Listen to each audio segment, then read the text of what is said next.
Hello there, and welcome to the Palm and Pine podcast. The boys are coming to you from their hidden camp, set deep in the Florida woods on the banks of the mystic Swanee River. So let's take a moment and hear from the boys of old Florida. All right, here we go, back at it, and welcome to the Palm and Pine podcast. And today's a good day. We're gonna finally kind of add some closure on this cold case, and it is cold. It ain't cold here; it's hot. And I'll tell you a little secret. Douglas and I have readjusted our studio. There was a big storm outside. Yeah. big storm coming. So you may for those on YouTube, you may notice we are in a slightly different environment for our studio. Hopefully, the same quality of content will be forthcoming. Despite that, but so we've kind of moved inside here during the inclement conditions. But yeah, we want to hopefully bring some closure to this cold case. It probably like many cold cases, it might not be the closure we wanted. But it's the closure that we're going to get. Right. So you wait long enough, folks die off. And things kind of, God reveals. In time. You assassinate a president, you wait long enough, the folks die off that were involved. and you shall know the truth, and the truth shall set you free. But we don't, he didn't say when the truth was going to be known, but somewhere along the line. And we hope we're getting there. I thought what I would do, Douglas, is maybe I'll just read the case and kind of review so everybody knows. You can obviously go back to that episode, but let me just do that. Let me kick off with that. This happened in Gilchrist County, and I'm reading from a basically a description on the SwaneeValleyUnsolved.org webpage. Swanee Valley Unsolved, they are a nonprofit organization, a kind of a victim advocacy group. So I'm going to read right from their website. And basically on November 19th, 2008, 78-year-old Junior Kelly was located deceased inside his home by a family friend. It appeared that he had been the victim of a home invasion, and there had been signs of a struggle. So obvious, not a natural death, I guess we should say. Prior to his death between 2007 and 2008, Junior had been the victim of several home invasions, which resulted in the theft of an unknown amount of money and other items from in his home. He had been so concerned with his well-being and the well-being of others in his community that he penned a letter to the editor of the Gilchrist County Journal on July 24th. This is just before the murder, 2008. In that letter, he stated, and this is a quote from his letter, "Although the loss of money and stolen items is troubling, the real and most damaging loss is my peace of mind." And then he further said, "At 78, I should not have to deal with waking up at night, lying in my bed, and listening for an intruder." Prior to his death, it was known that he had some cattle from his farm. He had just sold some cattle, and he had earned a substantial amount of money from that sale. So someone with knowledge of this sale, and that's the key, intimate knowledge of the sale of the cattle and everything else he had in his home, that was the motivator for someone to break into the home. So that's something that I know really got my attention, Douglas, on this case. And so anyway, that's the backdrop. It's an awful thing. Doug and I learned about this case. We learned about it through Swanee Valley Unsolved, and then they had an actual kind of a public meeting about the case, and Doug and I attended. Right. And one thing I want to bring up, then I'm going to hand it over to you, Douglas. But we go to this public meeting. Right. And I don't know, there's 50, 60 people, maybe 70 at this thing. It was pretty well attended. Right. And at the public library in Trenton. And the CEO of Swanee Valley Unsolved really kind of read what I just read, gave a recap of the case, and he made a comment that they are trying to find relatives but they had been unsuccessful. Yes. And at the end of the meeting, Mr. Sid Roberts raises his hand and says, "Well, I'm his cousin, and nobody's called me. You hadn't tried." So I mean, a little bit embarrassing, but hey, he was the first cousin had grown up with him. Yeah. So that I think that was a little bit of mud thrown on the face of Swanee Valley Unsolved. But hey, we're all out here. Dr. Barlow and I, we throw our content out every day, and I'm sure that's maybe why they had the meeting, to see who would come, and it was a productive meeting because we did meet him and we set up an interview with him, and you guys have seen that, and that was a very interesting interview, and we learned about a lot of different things that we didn't know about the case. That's a great point. Mr. Futch, Jason Futch, may have indeed set up that event just to bring somebody out of the woodwork, and it was successful. And so we're grateful for that, and it did set up that whole episode where we sat down with Sid.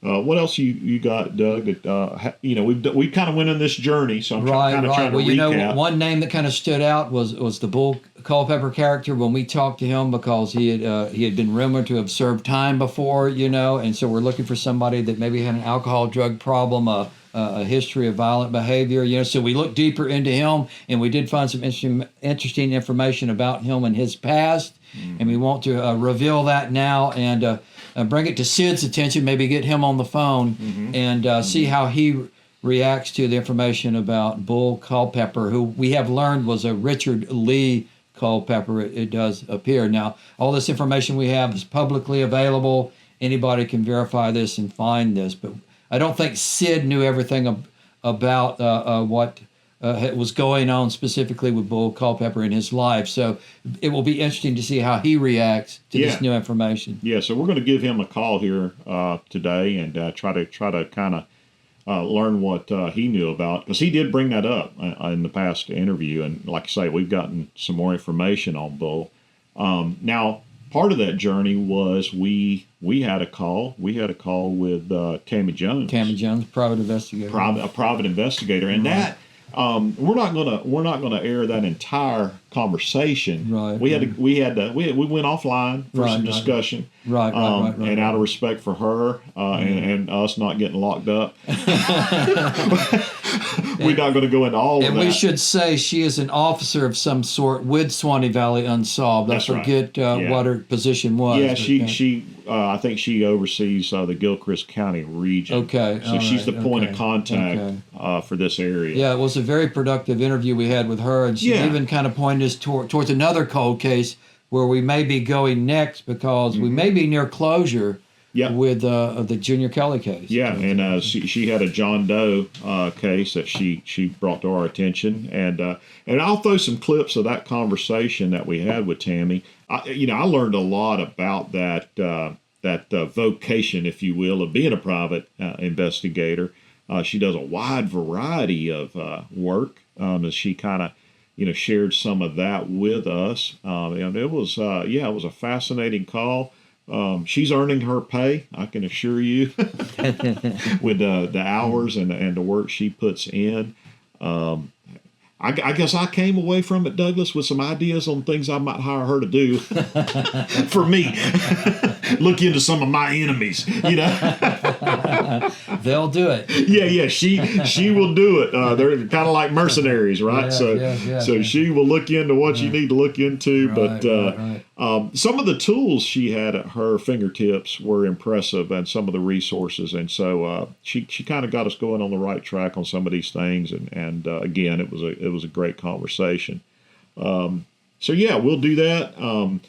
We will have that call with Sid, and then we'll see where we're at. Yeah, great. All right.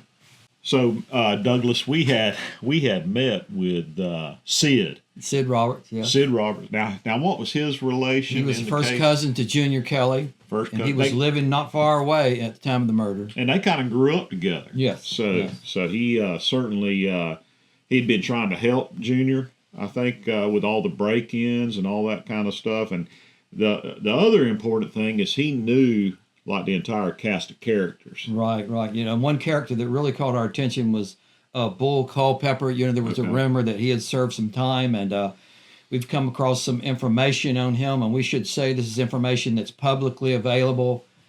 We didn't use any secret process to get it, so it's out there, you know. So we're going to bring that forward today, and then maybe run that by Sid and see what he thinks about it. Yeah, so it's basically a follow-up, and get back with Sid, kind of share what we've learned. Again, public information, but we have kind of delved into it and kind of learned some new facts to us, I guess is the way to say that.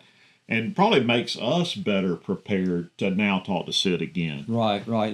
And maybe that will, somebody out there will, when they hear this stuff, will know something, know a friend, somebody else that was involved, and will want to contact the Gilchrist County Sheriff's Department. Yeah, because, you know, it's rarely is something just one person involved. There probably is some some co-conspirators or something like that, or at least other people with maybe knowledge that aren't talking about right. it. And we're hoping when we come out with this information we're going to talk about today, that it will jog something maybe in Sid's mind. There you go. We'll look at how he would respond, and maybe we'll get some new information. And of course, it's been many years. So we're asking Sid to talk about something that's happened, you know, quite a while back. You know, so I mean, 2008. So time gets away from us.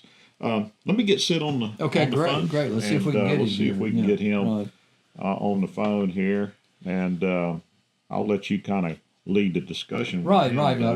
And he's a working man, so we're going to try to catch him. Well, basically, we one thing we learned is that Bull Culpepper, apparently named Richard Lee Culpepper was his real name, and he did do some time in Georgia, and we have some information on that. We want to run it by Sid, and see how he reacts to that. And it was interesting of the time when he was incarcerated and when he got out, and the timing. Yeah, the timing is very fascinating. We will see here. So, let's get him. Hopefully we can get him on the line. Yeah, hopefully we get him.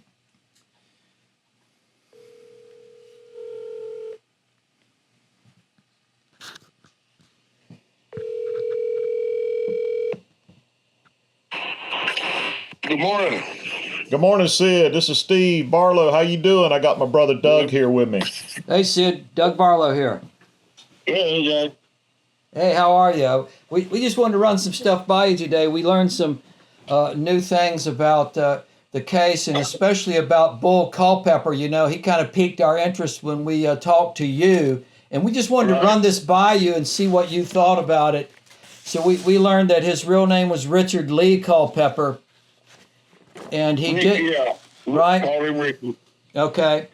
And he did, in fact, do time in Georgia, it would appear, for aggravated assault. He had a 12-year sentence, and he did 9 years of that. Now, interestingly, he got out in April of 2008, and that would have been the year, of course, of Junior's murder.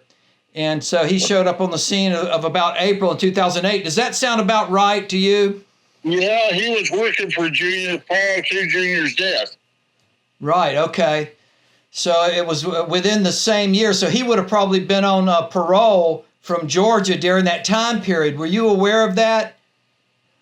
Right, I knew about that. Okay. Well, actually, what happened, Junior did some talking to somebody, and somebody, in a way, got him moved from Georgia down here to Florida. Okay, right, yeah, okay.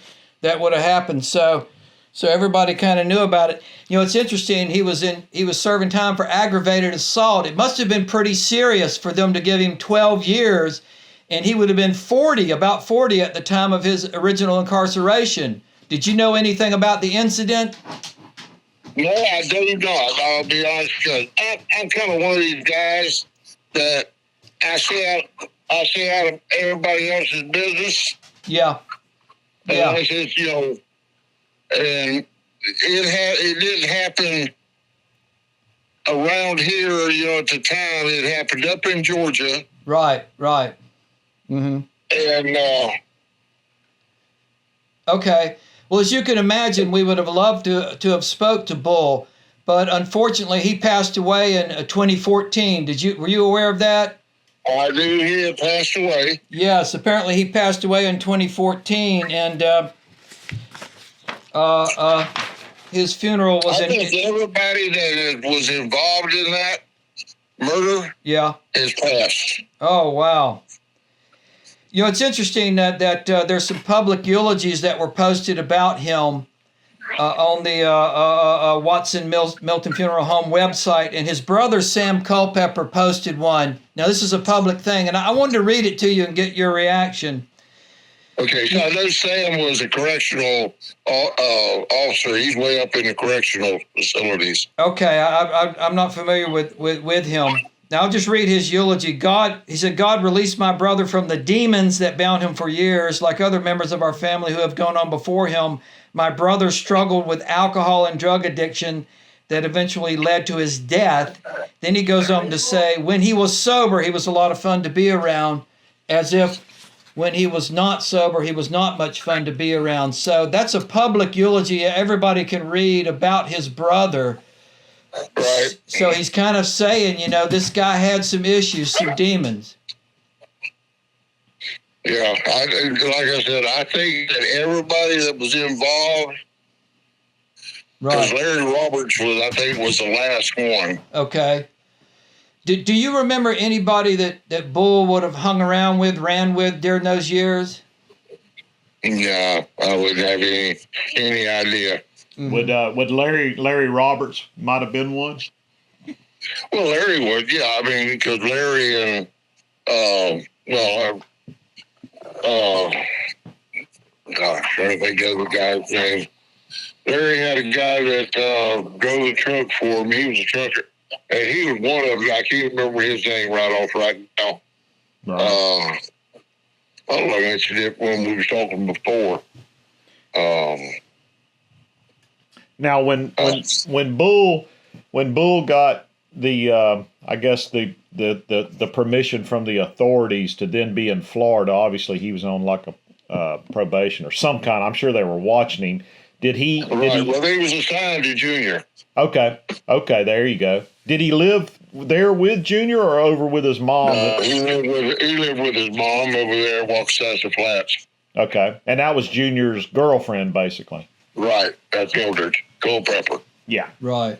Okay. Well, that kind of, it all kind of ties together. We can't say he's guilty, but boy, it sure looks leading that way. I looked. Right. I mean, that was the whole thing that even when it started way back, that there were certain ones that were already picked out, and Larry was the one that kind of knew Junior's financial more than anyone else. I'm not counting Mildred. Mildred knew it all, but Junior, would have talks with Larry. Larry was a nosy, wanted to know about everybody's, and Junior was too. Yeah. Okay. I mean, you could ask Larry or Junior something about somebody in that county, and they can tell you about it. Now, I had one more question, Sid, and this is on maybe a different tangent on this, but I spoke to an individual who was close with a waitress that worked at what's the barbecue joint? Atkins. Atkins. Now, they had kind of a crew of attractive waitresses that worked there at Atkins, these young girls. And Correct. He told me, and I think maybe this guy was dating one of these girls, but he said that old Junior would come in there often. He was a regular, and he would kind of show off to these girls, which is understandable, and kind of brag about his wealth openly. Do you think that's kind of accurate or what? I don't know if that was so true. Junior didn't want anybody to know what kind of money he had. Okay. Mm-hmm. That's the reason that everybody was curious just about that safe, about how much money was in that safe. Right. Right. Okay. Because the first safe that he had over $10,000 in it. Okay. Mm-hmm. Okay. And Okay. at one time, I knew that safe had nearly $100,000 in it. But, Oh, Wow. Oh, wow. Wow. well, I got an aunt and uncle had over $1 million in theirs in their house. Wow. Oh, wow. Wow. Wow. You know the right people. You know the right people, Sid. You're from a good family. But that was Uncle Edgar Williams, and he was a banker, Oh. Okay. and he would loan you money, but it'd be, if he couldn't do it through the bank, then he would personally loan you some money, still at the bank rate. He'd hold a title of something, and that would be in that safe. Because when he passed and Daddy had to get into the safe, he opened the safe, and he was astonished at how much, how many deeds and titles and the amount of money that was in there, which he said that was good to have that money on hand because it was able to help pay the taxes. Sure. Right, Sure. right. Yeah. But he was Junior was kind of a hoarder. Yeah. Mm-hmm. Yeah. Mm-hmm. Especially on money. I mean, he didn't. Now he would spend it. Now, if you sat there and talked about like on a combine, and I'd say, well, I got a throttle cable. I'll use this because it didn't happen. I said, I got a throttle cable to fix the brake, but I think I could fix it. But by the time I got to the fix, because the only thing I had to do was lengthen the cable and cut it off and then lengthen the cable because I had plenty of cable. And he had already ordered one. Do you have anything? Let me else? ask you, Sid. I'm looking at these eulogies that were left for Bull online, and these are public, and there weren't many, but somebody left one, Darlene and Rusty Wilson. Do you know them? Darlene, Rusty Wilson.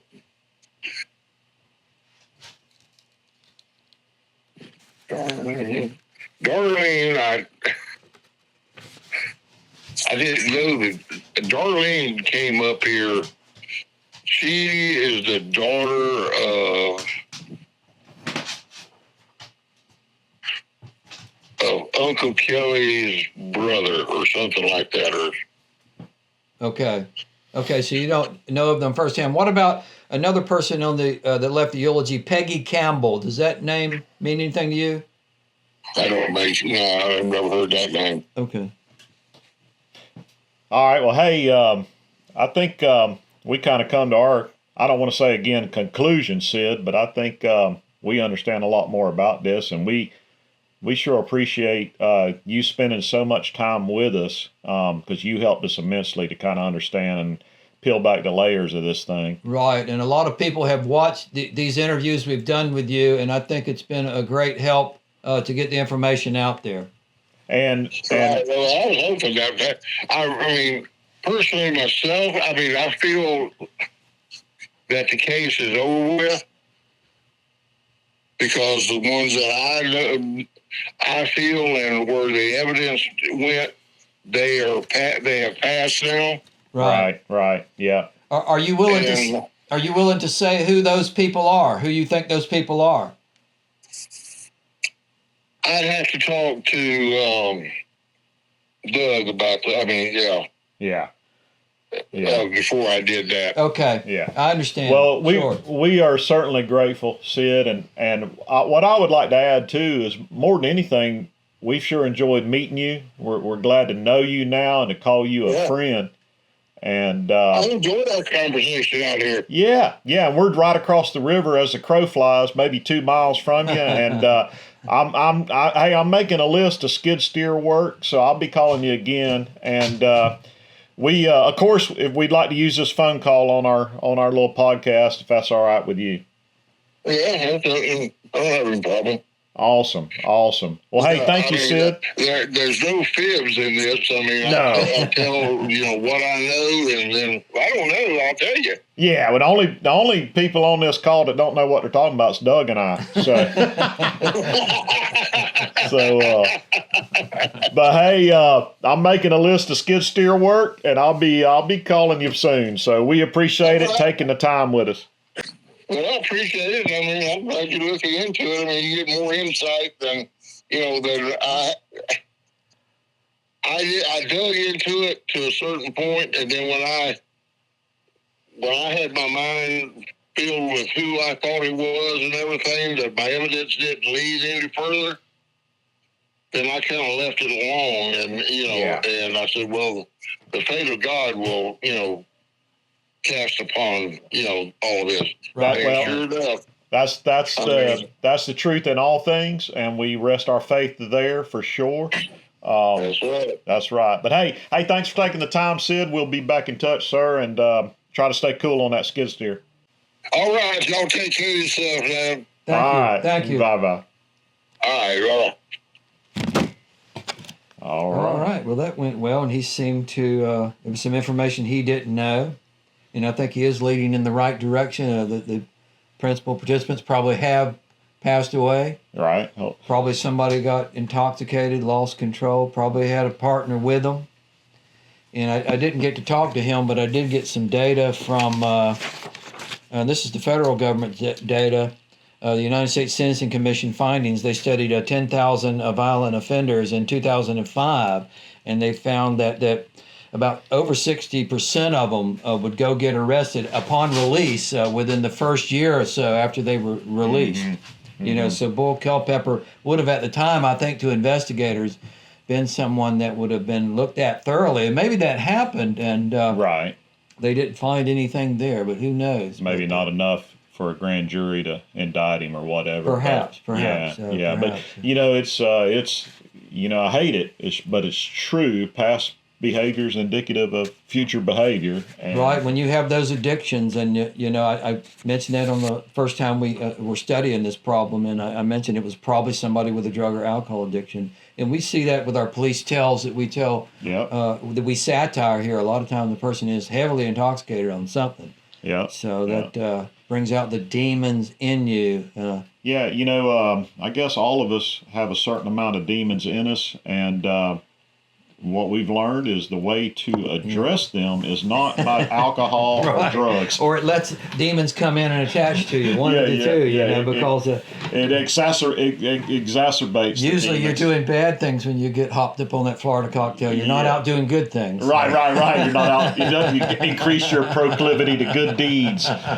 It doesn't increase the good deeds. I think we can kind of tie a bow on this cold case. I think you're right. I think the perpetrators and anybody that had firsthand information has probably passed away, like Sid says. Yeah, and I think Sid summed it up well too. God delivers all justice in the end, and we have to have faith in that. Right. It doesn't mean we don't stop looking for justice and trying to prevent further calamities down the road. But at the end of the day, faith is the place to rest. And I think that's where we are, Douglas. That's it. Okay. All right. Well, we'll close this one. And, another one pops up. We'll be on it. And we'll see you next time, and keep it Florida.